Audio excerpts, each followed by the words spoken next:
Qu'est-ce qui est sorti de l'audition de tout à l'heure, M. Moustapha Diakhaté?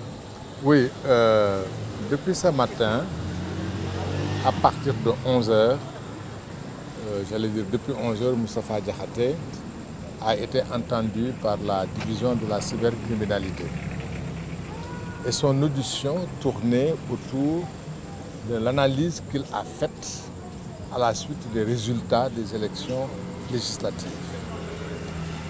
Et pour l'essentiel, Moustapha Diakhaté dit que les élections législatives ont été marquées par ce qu'il a appelé une arnaque qui a abouti à une société défaillante. Parce qu'il dit qu'il ne comprend pas que Ousmane Sonko ait pu dire à la face du monde entier qu'il a simulé lorsqu'il prétendait avoir été dans le coma, qu'il a simulé lorsqu'il se mettait en grève de la faim, qu'il a simulé lorsqu'il prétendait être malade, qu'au départ, dans l'affaire de la plainte faite contre Mme Adji Sarr contre lui, au départ, il avait dit qu'il n'a jamais été à Sweet Beauté. Il a dit aussi au départ qu'il n'a jamais et qu'il ne connaît pas la dame Adji Sarr. Et que par la suite, il revient sur ses décisions, sur ses affirmations.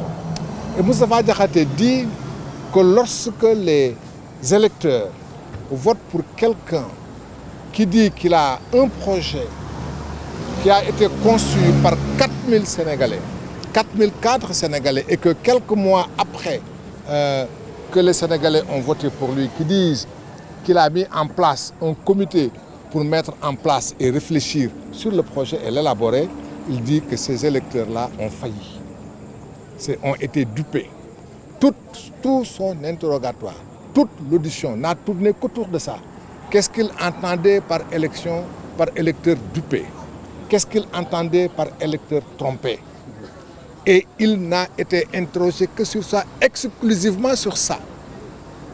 Et il a apporté des réponses précises, des réponses claires, des réponses fermes à tout cela. Nous considérons qu'après avoir donné toutes ces réponses claires, qu'on lui pose une question sur son opinion et qu'on le garde, je dis que c'est une prise d'otage. Une prise d'otage avec une demande de rançon. La demande de rançon, c'est de l'obliger à fermer sa bouche. Aujourd'hui, vendredi, demain, samedi, après-demain, dimanche. Parce que quand on le garde à vue le vendredi, c'est pour le garder à vue jusqu'à dimanche. Pour qu'il ne commente pas, pour qu'il ne dise pas ce qu'il pense de ces élections. En réalité, c'est ça.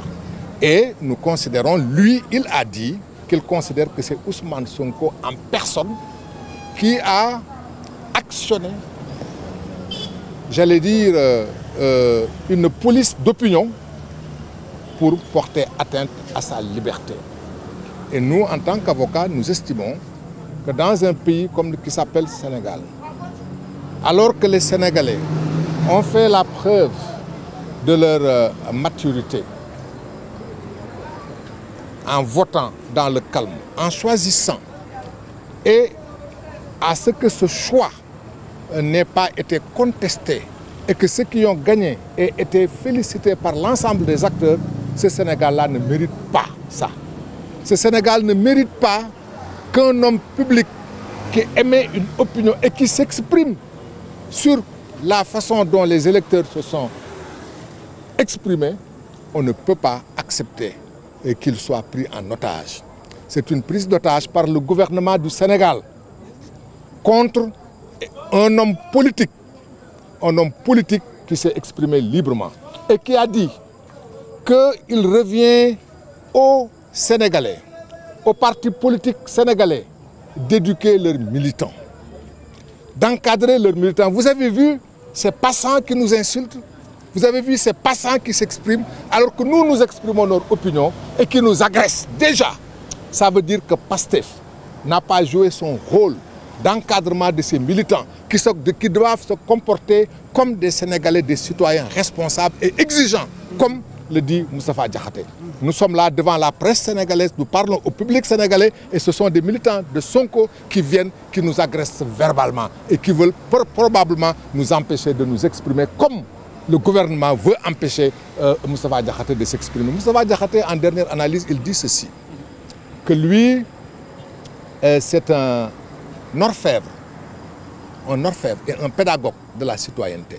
Et que son rôle, c'est d'éduquer, de participer à l'éducation des Sénégalais. Il a dit que pour qu'on dépasse la situation que nous vivons, on doit revenir à la révision constitutionnelle qui impose aux citoyens, aux partis politiques de former et d'encadrer leurs citoyens et qui impose à la République de former des citoyens conscients, des républicains exigeants qui savent ce que c'est que la citoyenneté. Et cette citoyenneté également, c'est la citoyenneté de ceux qui nous dirigent. Lorsque ceux qui nous dirigent sont absolument dans l'incapacité d'accepter la moindre critique. Et aujourd'hui, qu'est-ce qu'on lui reproche? On dit qu'il a insulté les électeurs de Pastef. Parce qu'il dit, oui, que ceux-là qui ont été trompés par Ousmane Sonko, qui ne leur a pas dit la vérité, qui s'est dédié et qui a dit qu'il les a manipulés, il dit qu'il ne peut pas comprendre que des Sénégalais puissent voter pour celui-là sans être défaillant. C'est la seule raison pour laquelle il est arrêté aujourd'hui. C'est inacceptable en démocratie. J'allais dire, aujourd'hui, l'expression est valable. Nous sommes tous en liberté provisoire. Merci. Alors, quelles sont les charges qui ont été retenues? Les charges qui ont été retenues. Les charges, on ne sait pas quelles sont les charges. Il a été interrogé sur beaucoup de choses. Et à la fin, on lui a signifié sa garde à vue en réalité. En réalité, la seule charge qui est retenue, on dit qu'il a insulté les militants, les électeurs de Pastef. C'est ça là. Comment? La garde à vue, en principe, la garde à vue peut être prolongée. Nous sommes en week-end. Nous sommes en week-end. Je pose une question, une seule question aux autorités policières. Je pose une seule question aux autorités de poursuite. En quoi est-il nécessaire aujourd'hui, pour ce qu'il a dit, d'arrêter Moustapha Diakhaté et de le garder à vue pendant 3 jours? En quoi? Qu'est-ce que ça apporte à notre démocratie? Qu'est-ce que ça apporte? Est-ce qu'à la limite, est-ce que ça n'écorne pas l'image de notre démocratie? Un homme public, un homme politique qui ne prend pas la fuite, qui est là, qui n'a accusé personne, qui n'a pas volé, qui n'a pas menti. Il n'a pas menti contrairement à d'autres. Il y a d'autres qui ont menti, qui n'a pas manipulé, qui n'a pas dit aux Sénégalais que je feignais, je faisais semblant. En quoi ça apporte à notre démocratie de le garder à vue pendant 3 jours? À quoi ça nous avance? Sinon, le garder à vue. Depuis l'après-midi, il y a une information selon laquelle il est poursuivi pour insulte par le biais d'un système informatique. Aussi, il y a acte et manœuvre susceptibles de compromettre la sécurité publique et troubles graves politiques. Confirmez-vous ces accusations? Je ne confirme rien du tout. Je dis simplement qu'il est là parce que le gouvernement le veut et le gouvernement a un chef. Le chef du gouvernement, il s'appelle Ousmane Sonko. Moustapha Diakhaté est là parce qu'il est pris en otage, simplement parce qu'il a dit que Ousmane Sonko n'a pas toujours dit la vérité aux Sénégalais. Parce qu'il a dit et il l'a répété que Ousmane Sonko a dit aux Sénégalais qu'il faisait semblant quand il dit qu'il était dans le coma. Qu'il n'a pas dit la vérité quand il dit qu'il ne connaissait pas Adji Sarr. Qu'il n'a pas dit la vérité quand il dit qu'il n'a jamais été à Sweet Beauté. Qu'il n'a pas dit la vérité aux Sénégalais. C'est la seule raison pour laquelle il est arrêté. On peut trouver maintenant les excuses, on peut trouver la justification, mais la seule raison c'est cela. Qu'est-ce que Moustapha Diakhaté a dit d'autre? Vous êtes des journalistes, vous avez entendu. Vous l'avez entendu, vous l'avez écouté. Qu'est-ce qu'il a dit d'autre qui mérite qu'il soit arrêté? C'est tout ce qu'il a dit. Donc Moustapha Diakhaté, il le dit, il l'a dit aux policiers enquêteurs. Il leur a dit, je suis ici parce que Ousmane Sonko le veut. Ousmane Sonko devait avoir plus de hauteur, devait avoir plus de délicatesse, devait avoir plus de grandeur. Parce que quand même, il est le premier ministre du Sénégal. Le Sénégal, ce n'est pas ça. Le Sénégal, c'est un pays de liberté. Le Sénégal est un pays de tolérance. Le Sénégal est un pays d'acceptation de l'autre. Le Sénégal est un pays de confrontation des idées. Et seulement de confrontation démocratique des idées. Si c'est pour se bomber le torse, mais les Sénégalais se souviennent des insultes. Qui a insulté les Sénégalais? Qui a insulté le président de la République? Qui a insulté les magistrats? Qui a insulté les policiers? Qui a insulté les gendarmes? Qui a insulté les avocats? Qui a insulté les fonctionnaires? Est-ce qu'il a été arrêté pour ça? Il faut qu'on arrête.